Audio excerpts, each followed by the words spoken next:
जय माताजी। हूँ उर्मिला बाबी गोहिल।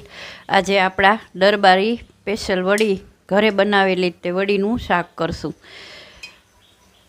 स्पेशल अमारा दरबार में घरे बने अने वड़ी पण अमे घरे बनावीए अने शाक पण। तो मारी रीते हूँ तमने आजे बतावुं छुं। एमां 5 टेबल स्पून जेवुं तेल मूक्युं, एमां थोड़ी मैं राई नाखी, अर्धी चमची आपणे एमां जीरुं नाखशुं। गैस ने धीमो राखवानो। एमां आपणे अर्धी चमची जेवुं हींग नाखशुं। हींग नाख्या पछी आपणे डूंगळीने मैं झीणी मोळी छे एटले एनो तमने टेस्ट आवशे। एने क्रश नथी करवानी, आटली झीणी मोळी अने आपणे आमां नाखी देवानी छे। जोई शको छो वड़ीने मैं पहेला बाफी लीधी छे। डूंगળી ओली थाय छे त्यां सुधीमां जोई लो। वड़ीने आपणे बाफी अने राखी देवानी। आ आपणे घरे ज बनावेली वड़ी छे, बहारनी तैयार नथी। अने आ बधा मसाला रेग्युलर आपड़ा मरचुं, हळદર, राई, जीरुं, मीठुं, हींग, आदુ,